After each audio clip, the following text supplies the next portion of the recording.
സദസ്സിനെ അഭിമുഖീകരിക്കുന്നതിന് വേണ്ടി ബഹുമാന്യനായ അഡ്വക്കേറ്റ് ഹാരിസ് ബീരാൻ അവരുകളെ ക്ഷണിച്ചുകൊള്ളുന്നു. അസ്സലാമു അലൈക്കും വറഹ്മത്തുള്ളാഹി വബറകാതുഹു. അൽഹംദുലില്ലാഹി റബ്ബിൽ ആലമീൻ വസ്സലാത്തു വസ്സലാമു അലാ സയ്യിദിനാ മുഹമ്മദിൻ വഅലാ ആലിഹി വസ്ഹബിഹി അജ്മഈൻ. അമ്മാ ബഅദ്. ഈ മഹത്തായ യോഗത്തിലെ അധ്യക്ഷനും എൻ്റെ പ്രിയ സുഹൃത്തും സഹോദരനുമായിട്ടുള്ള ജനാബ് എൻ കെ ഖാലിദ് സാഹിബ്, ഇവിടെ സന്നിധരായിട്ടുള്ള ഏറ്റവും ബഹുമാന്യനായ, ഞാൻ ഏറ്റവും ആദരിക്കുന്ന ബഹുമാനപ്പെട്ട TP അബ്ദുള്ള കോയ മദനി അവർ, ഈ SLRCയുടെ ഡയറക്ടറുമായിട്ടുള്ള ബഹുമാനായ ലത്തീഫ് മൗലവി അവർ, എൻ്റെ പ്രിയ സഹോദരൻ ജനാബ് എൻ കെ മുഹമ്മദ് അലി സാഹിബ്, വേദിയിൽ ഉള്ള വിശിഷ്ട വ്യക്തിത്വങ്ങളെ, പണ്ഡിതന്മാരെ, പ്രിയപ്പെട്ട സഹോദരി സഹോദരന്മാരെ, രാവിലെ 9:30 തുടങ്ങിയ ഒരു സെമിനാർ എന്ന് പറയുമ്പോൾ വൈകിട്ട് 5:30 മണിയാകുമ്പോഴേക്കും എങ്ങനെയെങ്കിലും ഇത് അവസാനിച്ച് പോകണമെന്നുള്ള ഒരു മനസ്ഥിതിയായിട്ട് എല്ലാവരും ഇരിക്കുന്നത് സാധാരണ രീതിയിൽ. പക്ഷേ ഇവിടെ നോക്കുമ്പോൾ എനിക്ക് വലിയ ഒരു സന്തോഷം തോന്നുന്നത്, പ്രത്യേകിച്ച് നമ്മുടെ ഉമ്മമാരും സഹോദരിമാരും മക്കളും എല്ലാം വളരെ പുഞ്ചിരിക്കുന്ന മുഖവുമായിട്ട്, ഇനിയും കുറേ നേരം കേട്ടാലും കുഴപ്പമില്ല, ഇനിയും പരിപാടി കുറേ കൂടി നടക്കണം എന്നുള്ള ഒരു മനോഭാവത്തോടു കൂടി ഇരിക്കുന്ന ഒരു മുഖമാണ് കാണുന്നത്. അത് കാണുമ്പോൾ തന്നെ വലിയൊരു സന്തോഷമാണ്. അള്ളാഹുവിൻ്റെ കിതാബ്, ആ കിതാബ് പഠിക്കുവാൻ വേണ്ടിയിട്ട് ആ പഠിച്ചുകൊണ്ടിരിക്കുന്ന ആളുകൾ, പഠിച്ച് ഇവിടുന്ന് പോയ ആളുകൾ, അപ്പം അതിൻ്റേതായിട്ടുള്ള ഒരു വലിയൊരു ചൈതന്യമാണ് ആ പറയുന്ന പഠിത്തം നമുക്ക് നൽകുന്നതെന്നുള്ള ഏറ്റവും വലിയൊരു ഉദാഹരണമാണ്. കഴിഞ്ഞ 30 വർഷത്തോളമായിട്ട്, 30 വർഷത്തിലേറെയായിട്ട് SLRC ഈ പറയുന്ന പോലെ കേരളത്തിലുടനീളം, വിശിഷ്യ മലബാറിലും ധാർമ്മികമായിട്ടുള്ള ഒരു മുന്നേറ്റത്തിൻ്റെ ഭാഗമായിട്ട് നടത്തുന്ന ഈ ക്ലാസ്സുകളുടെ ഒരു സംസ്ഥാന സംഗമത്തിൽ വന്ന് നിൽക്കുക എന്ന് പറയുന്നത് തന്നെ എന്നെ സംബന്ധിച്ചിടത്തോളം വലിയ സന്തോഷവും അഭിമാനവും നൽകുന്ന ഒരു ഒരു ഒരു സന്ദർഭമാണ്. ഇവിടെ വരാനുള്ള ഒരുപാട് പ്രശ്നങ്ങൾ ഇന്നുണ്ടായിരുന്നു. കാരണം വെച്ചാൽ നാളെ വഖഫ് സംബന്ധിച്ച കേസുകൾ സുപ്രീം കോടതി കേൾക്കുകയാണ്. പത്രത്തിൽ കൂടി നിങ്ങൾ വായിച്ചിട്ടുണ്ടാകും. അപ്പോൾ അതിൻ്റേതായിട്ടുള്ള തിരക്കുകൾ സാധാരണ രീതിയിൽ ഡൽഹിയിൽ ഉള്ളതാണ്. അപ്പോൾ ഇവിടെ വരുമെന്ന് ഞാൻ ഏറ്റതുകൊണ്ടും, പ്രിയപ്പെട്ട ഖാലിദ് കെ ആയിട്ടുള്ള എൻ്റെ ബന്ധമെന്ന് പറയുന്നത് ഒരുപാട് വർഷങ്ങൾ കൊണ്ടുള്ള ബന്ധം കാരണം അദ്ദേഹത്തോട് പറ്റില്ല എന്ന് പറഞ്ഞു കഴിഞ്ഞാൽ ഉള്ള ബുദ്ധിമുട്ടുകൾ കൊണ്ട് നമ്മളുടെ കേസ് വാദിക്കുന്ന ശ്രീ കപിൽ സിബലുമായിട്ട് ഞാൻ മീറ്റിംഗ് എല്ലാം ഇന്നലത്തെ തന്നെ കഴിച്ചിട്ട് ഞാൻ ഇന്നലെ അവിടെ നിന്ന് വിമാനം കയറിയത്. ഞാൻ നേരത്തെ പറഞ്ഞതുപോലെ തന്നെ നമ്മുടെ ഡയറക്ടർ അബ്ദുൽ ലത്തീഫ് മൗലവി ഉൾപ്പെടെയുള്ള ആളുകൾ കുറേ മനുഷ്യ നന്മയ്ക്ക് വേണ്ടിയിട്ട് പ്രവർത്തിക്കുന്ന ഒരു കൂട്ടായ്മയുടെ ഭാഗമായിട്ട് ഇതേപോലത്തെ ഒരു ക്ലാസ്സുകൾ സംഘടിപ്പിക്കുക എന്നൊക്കെ പറയുന്നത് കാലഘട്ടത്തിൻ്റെ ആവശ്യം തന്നെയാണ്, യാതൊരു സംശയവുമില്ലാത്തൊരു കാര്യമാണ്. ഖുർആൻ എന്ന് പറയുമ്പോൾ അതിൻ്റെ സന്ദേശം തന്നെ എന്ന് പറയുന്നത് മാനവികതയും അതേപോലെ സമാധാനവുമാണ്. മാനവികത എവിടെയുണ്ടോ അവിടെ സമാധാനം ഉണ്ടാകും, സമാധാനം എവിടെയുണ്ടോ അവിടെ മാനവികത ഉണ്ടാകും. ഖുർആനെ കുറിച്ച് പറയുക എന്നൊക്കെ പറയുന്നത്, പ്രത്യേകിച്ച് ബഹുമാനപ്പെട്ട TP ഒക്കെ ഇരിക്കുന്ന ഒരു വേദിയിൽ പറയുക എന്ന് പറയുന്നത് ഒരു ശരിയായിട്ടുള്ള രീതിയല്ല എൻ്റെ അഭിപ്രായത്തിൽ. കാരണം അദ്ദേഹത്തിൻ്റെ വാക്കുകളാണ് നാം എപ്പോഴും കേൾക്കാറും അതനുസരിച്ചിട്ട് പ്രവർത്തിക്കാൻ ശ്രമിക്കാറുള്ളത്. എന്നിരുന്നാലും ഇന്നത്തെ ഒരു കാലഘട്ടം എന്ന് പറയുന്നത് നമുക്കറിയാം, നമ്മളുടെ ഈ മതം എത്രമാത്രം ജനങ്ങളുടെ മുമ്പിലും സമൂഹത്തിൻ്റെ മുമ്പിലും വലിയ രീതിയിൽ വളച്ചൊടിക്കപ്പെട്ട് ഒരുമാതിരി പേടി സൃഷ്ടിക്കുന്ന രീതിയിലുള്ള തരത്തിലേക്ക് പോകുക എന്ന് പറയുന്നത്. അപ്പോൾ അങ്ങനെ ഇരിക്കുമ്പോൾ ഒരു വിശ്വാസിക്ക് തന്നെ അറിയണം അവൻ്റെ മതം എന്താണ് പറയുന്നത്, അവൻ്റെ വിശ്വാസം എന്താണ് അവനെ പഠിപ്പിക്കുന്നതെന്ന്. നമുക്ക് പലർക്കും അറിയില്ല നമ്മളുടെ മതം എന്താണ് നമ്മളെ പഠിപ്പിക്കുന്നത്, നമ്മുടെ വിശ്വാസം നമ്മളെ എന്താണ് പഠിപ്പിക്കുന്നതെന്ന്. അതറിഞ്ഞു കഴിഞ്ഞാൽ തന്നെ ഈ പറയുന്ന രീതിയിലുള്ള എന്തെങ്കിലും സംശയങ്ങളുണ്ടെങ്കിൽ ആ സംശയ നിവാരണത്തിനെല്ലാം നാം തന്നെ മുന്നിൽ നിൽക്കും. ആ മുന്നിൽ നിൽക്കുകയാണെങ്കിൽ തന്നെ ഈ സമൂഹത്തിലുള്ള നമുക്ക് ആഗ്രഹിക്കുന്ന രീതിയിലുള്ള സമാധാനം നമുക്കുണ്ടാവുകയും ചെയ്യും. ഇപ്പം ഇന്നത്തെ സമൂഹം നമുക്കറിയാം, ഇന്നത്തെ രാഷ്ട്രീയവും നമുക്കറിയാം. മതങ്ങളെ തമ്മിൽ അടുപ്പിച്ച് ഒരു ധ്രുവീകരണം ഉണ്ടാക്കുന്ന രീതിയിലുള്ള പല നിയമങ്ങളും പാസാക്കുന്ന ഒരു കാലഘട്ടമാണിത്. അത് ഒരു രാഷ്ട്രീയ പാർട്ടിയുടെ നയമാണത്. ആ നയത്തിലൂടെയാണ് അവർ തെരഞ്ഞെടുപ്പുകളെല്ലാം വിജയിക്കുന്നത് പോലും. അവർ വിചാരിക്കുന്നതെന്ന് പറഞ്ഞു കഴിഞ്ഞാൽ ഈ രീതിയിൽ ഒരു സമൂഹത്തെയും ഒരു സമുദായത്തെയും ഈ രീതിയിൽ കാണിച്ചു കഴിഞ്ഞു കഴിഞ്ഞാൽ ബാക്കിയുള്ള സമുദായങ്ങളെല്ലാം ഒറ്റക്കെട്ടായിട്ട് നിൽക്കും, അതുകൊണ്ട് തന്നെ അവർക്ക് തെരഞ്ഞെടുപ്പുകളിൽ വിജയിക്കാൻ പറ്റും എന്നുള്ള ആ ഒരു മനസ്ഥിതിയിൽ കൊണ്ടാണ് ഒരു പ്രത്യേക മതസമൂഹത്തെ മാത്രം ടാർഗറ്റ് ചെയ്തുകൊണ്ടിരിക്കുന്നത്. അപ്പോൾ അങ്ങനെയുള്ള ഒരു സമൂഹത്തിൽ നമ്മൾ ജീവിക്കുമ്പോൾ നമ്മളുടേതായിട്ടുള്ള ഒരുപാട് ബാധ്യതകളുണ്ട്. ആ ബാധ്യതാ നിർവഹണം എന്ന് പറയുന്നത് ആദ്യം ഞാൻ നേരത്തെ പറഞ്ഞതുപോലെ തന്നെ നമ്മളുടെ മതം എന്താണ് പറയുന്നത് നാം തന്നെ ആദ്യം പഠിക്കേണ്ടിയിരിക്കുന്നു. ആ പഠിത്തത്തിൽ നിന്ന് മാത്രമേ നമുക്കത് ബാക്കിയുള്ള നമ്മുടെ സമൂഹത്തിലേക്ക് പകർന്നു നൽകാൻ പറ്റുകയുള്ളൂ എന്നുള്ളതാണ്. ഇപ്പം ഇവിടെ SLRCയിൽ ഞാൻ കണ്ടു പല വിഭാഗത്തിൽപ്പെട്ട ആളുകൾ. അധ്യക്ഷ പ്രസംഗത്തിൽ ബഹുമാനപ്പെട്ട ഖാലിദ് സാഹിബ് തന്നെ പറഞ്ഞു, ഡോക്ടർമാരും എഞ്ചിനീയർമാരും വ്യവസായികളും അടക്കമുള്ള പല വിഭാഗത്തിലുള്ള ആളുകൾ. അപ്പോഴാണ് രസകരമായിട്ടുള്ള ഒരു വാർത്തയും ഞാൻ ശ്രദ്ധയിൽപ്പെട്ടത്. ഇവിടെ വന്ന് പഠിച്ച് എല്ലാ കാര്യങ്ങളും പഠിച്ച് ഒരു ഓട്ടോറിക്ഷ ഓടിക്കുന്ന ഡ്രൈവർ ഒരു കുത്തുബക്ക് നേതൃത്വം നൽകി എന്നുള്ളത്. അപ്പം ഞാൻ പറഞ്ഞു വരുന്നത് എല്ലാ തട്ടിലുള്ള ആളുകളെയും ഒരുമിച്ച് നിർത്തി അവർക്ക് ഈ പറയുന്ന പോലെയുള്ള വിദ്യാഭ്യാസം നൽകി ഒരു മത്സര ബുദ്ധിയോട് കൂടിയിട്ട് ആളുകൾ പഠിക്കുമ്പോഴാണ് അവർക്ക് ആ പഠനം എത്രമാത്രം അവരുടെ ഹൃദയത്തിലേക്ക് ആഴത്തിലേക്ക് സ്പർശിച്ചു നമുക്ക് പറയാൻ പറ്റുകയുള്ളൂ. ഇപ്പൊ ഗോൾഡ് മെഡൽ കിട്ടിയ വ്യക്തിത്വങ്ങളെന്ന് പറയുന്നത് അവരുടേതായിട്ടുള്ള രീതിയിൽ അവർ ജോലികളും ചെയ്യുന്നുണ്ടാകും. ആ ജോലികൾ ചെയ്യുന്ന വ്യക്തിത്വങ്ങളാണ് ഇവിടെ വന്നിട്ട് പരീക്ഷ എഴുതി ആ പരീക്ഷയിൽ വലിയ രീതിയിൽ മാർക്ക് നേടി ഇവിടെ ഗോൾഡ് മെഡൽ നേടുന്നത്. അപ്പോൾ ആ രീതിയിലുള്ള ഒരു പഠന ക്രമം നടത്തി എന്താണ് ഖുർആൻ എന്താണ് പറഞ്ഞിരിക്കുന്നത്. ഖുർആനിന്റെ ആദ്യ വാചകം തന്നെ നമ്മൾ കേട്ടിരിക്കുന്നത് ഇഖ്റ എന്നുള്ളതാണ്, വായിക്കുക എന്നുള്ളതാണ്. നിന്നെ സൃഷ്ടിച്ച നാഥന്റെ നാമത്തിൽ വായിക്കുക എന്ന് പറയുമ്പോൾ അത് തന്നെ മാനവിക സമൂഹത്തിനുള്ള ഒരു വലിയൊരു സന്ദേശമാണ്. ഒരു പ്രത്യേക സമുദായത്തിനടുത്ത് മാത്രമല്ല വായിക്കാൻ പറഞ്ഞത്, നിങ്ങൾ വായിക്കുക എന്നാണ് പറയുന്നത്. അപ്പൊ അങ്ങനെയുള്ള നമ്മളുടെ പരിശുദ്ധ ഗ്രന്ഥം അതിന്റെ സന്ദേശം എന്താണ് എന്നുള്ളത് വളരെ വ്യക്തമായിട്ട്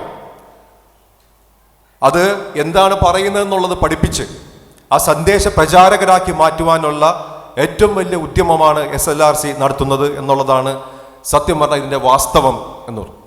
ഈ കാലഘട്ടത്തിന്റെ ആവശ്യമെന്ന് ഞാൻ പറയുന്നതിന്റെ കാരണവും അത് തന്നെയാണ്. ഇപ്പൊ ഞാൻ നാളെ വഖഫിന്റെ കേസ് എന്ന് പറയും. വഖഫ് എന്തുകൊണ്ട് നമ്മൾ ഇത്രമാത്രം എതിർക്കുന്നു എന്നുള്ളതാണ്. നമ്മുടെ ഇസ്ലാമിക തത്വം അനുസരിച്ചിട്ട് നെയ്യത്തോടു കൂടിയിട്ട് ഒരു വസ്തു അള്ളാഹുവിലേക്ക് നമ്മൾ സമർപ്പിക്കുകയാണെങ്കിൽ അത് വഖഫായി മാറുകയാണ്. പക്ഷേ പാർലമെന്റ് പാസാക്കിയ നിയമം, അതായത് പുതിയ നിയമത്തിൽ അങ്ങനെ നമ്മൾ നെയ്യത്തോടു കൂടിയിട്ട് ഒരു വസ്തു സമർപ്പണം ചെയ്താൽ വഖഫായി മാറില്ല എന്ന് പറയുമ്പോൾ നമ്മളുടെ മതം പഠിപ്പിച്ച് തന്നിരിക്കുന്ന നിയമത്തിന്റെ വിരുദ്ധമായിട്ടുള്ള നിയമമാണ് പാർലമെന്റ് പാസ്സാക്കുന്നത്. അപ്പൊ ഗവൺമെന്റ് എന്താണ് പറയുന്നത്? ഗവൺമെന്റ് പറയുന്നു നിങ്ങളുടെ മതം അത് പറയുകയാണെങ്കിൽ പോലും ഞങ്ങൾ പറയുന്ന നിയമം ഇതാണ്, ഈ നിയമമാണ് നിങ്ങൾ പാലിക്കേണ്ടത് എന്ന് പറഞ്ഞു കഴിഞ്ഞാൽ നമുക്കിപ്പോൾ നമ്മുടെ ഭരണഘടന മതസ്വാതന്ത്ര്യം എന്ന് പറഞ്ഞിട്ട് ഒരുപാട് കാര്യങ്ങൾ മൗലികാവകാശമായിട്ട് നൽകിയിട്ടുണ്ട്. ആ മൗലികാവകാശങ്ങളുടെ എല്ലാം ലംഘനമായിട്ട് മാറുകയാണ്. ആ മൗലികാവകാശ ലംഘനത്തിനെതിരാണ് നമ്മൾ കോടതിയിലെല്ലാം പോകുന്നത്. ജനാധിപത്യ രീതിയിൽ തന്നെ നമുക്ക് ഈ പറയുന്ന നിയമത്തെ ആക്രമിക്കാൻ പറ്റുന്നത് കോടതികളിലാണ്. ആ ജനാധിപത്യപരമായിട്ടുള്ള രീതിയിലുള്ള ആക്രമണമാണ് നമ്മൾ കോടതിയിൽ നടത്തുന്നത്. അപ്പൊ നമുക്ക് തന്നിരിക്കുന്ന മതസ്വാതന്ത്ര്യം, നമ്മളിപ്പോൾ എല്ലാവരും ഇവിടെ പർദ്ദ എല്ലാം ഇട്ടിട്ട് നമ്മുടെ മതചിഹ്നങ്ങളാണ് അതെല്ലാം. ഇതെല്ലാം ഇട്ട് ഇവിടെ ഇരിക്കുന്നതിനുള്ള കാരണം അല്ലെങ്കിൽ ഇരിക്കാനുള്ള നമ്മളുടെ സ്വാതന്ത്ര്യം എന്ന് പറയുന്നത് നമുക്ക് ഭരണഘടന തന്നിരിക്കുന്ന മതസ്വാതന്ത്ര്യമാണ്.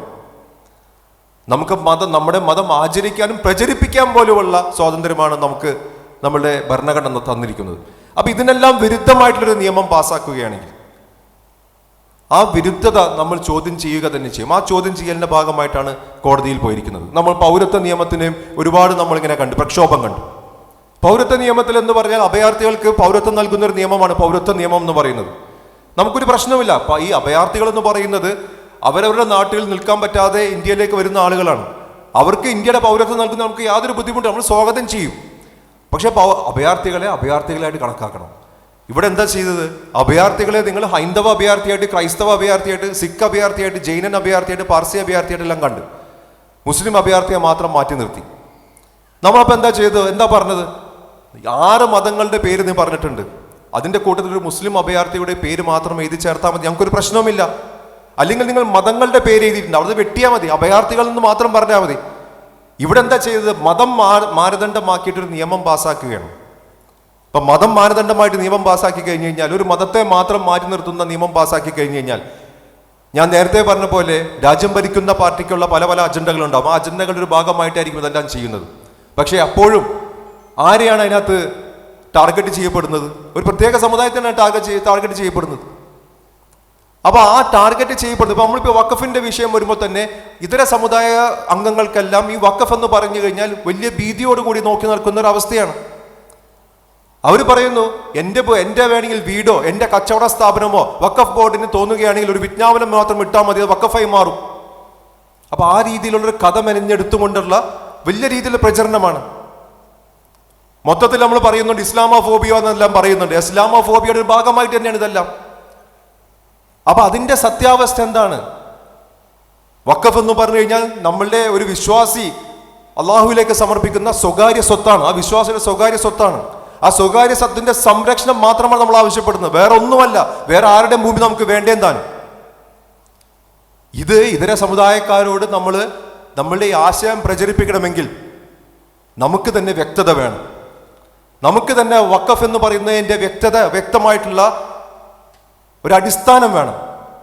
ആ അടിസ്ഥാനം നമുക്ക് തന്നെ ഇല്ലെങ്കിലുള്ള ബുദ്ധിമുട്ടെന്ന് പറഞ്ഞു കഴിഞ്ഞാൽ ഈ പറയുന്ന കെട്ടുകഥകളെല്ലാം വിശ്വസിക്കുന്ന രീതിയിലേക്ക് സമൂഹം തന്നെ മാറുമെന്നുള്ളതാണ്. മുനമ്പത്ത് നമ്മളെല്ലാം കേട്ടു, 400 ചില്ലാൻ ഏക്കർ പാവപ്പെട്ട മത്സ്യത്തൊഴിലാളികൾ താമസിക്കുന്ന 400 ചില്ലാൻ ഏക്കർ പെട്ടെന്നൊരു ദിവസം വഖഫ് ബോർഡ് വിജ്ഞാപനം ചെയ്ത് അത് വഖഫാക്കി മാറ്റി എന്നുള്ളത്.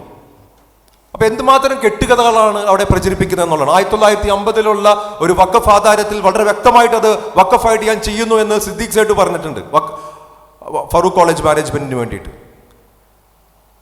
പക്ഷെ അതിനുശേഷം 1-2 ക്ലോസുകൾ അതിനകത്ത് വന്നു, നിങ്ങൾക്ക് വിൽക്കാമെന്ന് പറഞ്ഞു. വിൽക്കാമെന്ന് പറയുമ്പോൾ നമ്മൾ എപ്പോഴും പറയുന്നുണ്ട് വഖഫായി ഒരു സംഗതി നമ്മൾ വഖഫാക്കി കഴിഞ്ഞാൽ വഖഫാണ്. വൺസ് എ വഖഫ് ഓൾവേസ് എ വഖഫ് എന്നാണ്.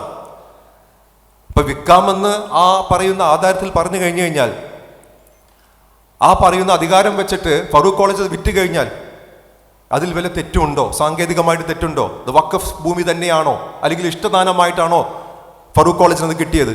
ഇതെല്ലാമാണ് ചോദ്യങ്ങൾ അതിനകത്ത്. കോടതിയുടെ നിർദ്ദേശപ്രകാരം 2019 വഖഫ് ഭൂമിയായിട്ട് വഖഫ് ബോർഡ് രജിസ്റ്റർ ചെയ്തത്.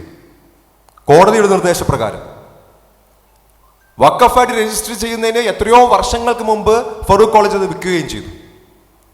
അത് വിറ്റ സമയത്ത് വഖഫ് ബോർഡിന്റെ രജിസ്റ്ററിൽ അത് വഖഫ് ഭൂമി അല്ലതാണ്. അപ്പൊ ഇതെല്ലാം സങ്കീർണമായിട്ടുള്ള നിയമപ്രശ്നങ്ങളാണ്. ഇതിനകത്ത് ഈ സമുദായവും ഈ വഖഫ് ബോർഡും എന്ത് തെറ്റ് ചെയ്തെന്നാണ് ഈ പറയുന്നത്? അവിടെ പറഞ്ഞുകൊണ്ടിരിക്കുന്ന കെട്ടുകഥകൾ എന്ന് പറയുന്നത്, വഖഫ് എന്ന് പറയുന്നത് ഭയാനകമായിട്ടുള്ളൊരു ജീവിയാണ്.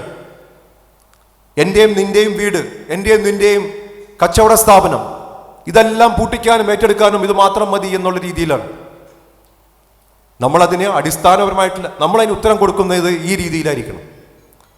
അടിസ്ഥാനപരമായിട്ട് നമ്മൾ വഖഫ് എന്താണ്, വഖഫിന്റെ കൺസെപ്റ്റ് എന്താണ് എന്നുള്ളത് ഇതര സമുദായങ്ങളുമായിട്ട് നമ്മൾ ചർച്ച ചെയ്യണം. ഒരു വിശ്വാസി അള്ളാഹുലേക്ക് സമർപ്പിക്കുന്ന അവന്റെ വസ്തു, ആ വസ്തു സംരക്ഷണം മാത്രമാണ് വഖഫ് ബോർഡുകളെ കൊണ്ട് നമ്മൾ ആവശ്യപ്പെടുന്നത്, വേറൊന്നുമല്ല. 1970 അന്നത്തെ പ്രധാനമന്ത്രി ഇന്ദിരാഗാന്ധി എല്ലാ സംസ്ഥാന സർക്കാരുകൾക്കും കത്തുകൾ അയച്ചു പറഞ്ഞു, നിങ്ങളുടെ സർക്കാർ ഇതര സ്ഥാപനങ്ങളും സ്വകാര്യ സ്ഥാപനങ്ങളും ഏക്കർ കണക്കിന് വഖഫ് ഭൂമികൾ കൈയേറ്റം ചെയ്തതായിട്ടുള്ള രേഖകൾ എൻ്റെ അടുത്തുണ്ട്. അതുകൊണ്ട് തന്നെ ഈ പറയുന്ന കൈയേറ്റം ചെയ്ത വഖഫ് ഭൂമികൾ തിരിച്ച് വഖഫ് ബോർഡിനെ ഏൽപ്പിക്കുക. അത് സാധിച്ചില്ലെങ്കിൽ അതിന് തത്തുല്യമായിട്ട് മൂല്യം കണക്കാക്കിക്കൊണ്ട് ആ പൈസ വഖഫ് ബോർഡിനെ ഏൽപ്പിക്കുക എന്ന് ഇന്ത്യയുടെ പ്രധാനമന്ത്രി 1970 പറഞ്ഞാണ്. ഇത് തന്നെയാണ് നമ്മളും പറയുന്നുള്ളൂ. ഈ പറയുന്നതിനെയാണ് വളച്ചൊടിച്ച് ഈ രീതിയിലേക്ക് കൊണ്ടുവരുന്നത് എന്നുള്ളത്. അപ്പൊ ഈ രീതിയിലുള്ള ക്ലാസ്സുകളും ഈ രീതിയിൽ ഖുർആന്റെ ആശയങ്ങളും സന്ദേശങ്ങളും പ്രചരിപ്പിക്കാൻ വേണ്ടിയിട്ടുള്ള അത്യുത്തമമായിട്ടുള്ള ഒരു സംവിധാനമാണ് SLRC എന്ന് പറയുന്നത്. നമ്മളിൽ ഉത്തമർ, പരിശുദ്ധ ഖുർആൻ പറയുന്നു, നമ്മളിൽ ഉത്തമർ എന്ന് പറയുന്ന ഖുർആൻ പഠിക്കുന്നതും ഖുർആൻ പഠിപ്പിക്കുന്നതും പഠിപ്പിക്കുന്നവരുമാണെന്ന്. അപ്പോൾ തന്നെ ഈ സദസ്സിൻ്റെ ശ്രേഷ്ഠത എത്രത്തോളമാണെന്ന് ഞാൻ പിന്നെ പറയേണ്ടതില്ലല്ലോ. അപ്പോൾ ആ രീതിയിൽ നിങ്ങൾ ഈ പറയുന്ന പരിശുദ്ധ ഖുർആന്റെ വക്താക്കളായിട്ട് ഈ സമൂഹത്തിൻ്റെ ഇടയിലേക്ക് ഇറങ്ങിച്ചെല്ലുകയും ഇവിടെ പഠിപ്പിക്കുന്ന ആശയങ്ങൾ അത് സമൂഹ നന്മയ്ക്കായിട്ട് നിങ്ങൾ മാറ്റിവെക്കാനുള്ള നിങ്ങളുടെ ആ ഉദ്ദേശ ലക്ഷ്യങ്ങൾ പൂർത്തീകരിക്കട്ടെ എന്ന് ആശംസിച്ചും പ്രാർത്ഥിച്ചുകൊണ്ടും എൻ്റെ എളിയ വാക്കുകൾ ഞാൻ നിർത്തുന്നു. അസ്സലാമു അലൈക്കും വറഹ്മത്തുള്ളാഹി.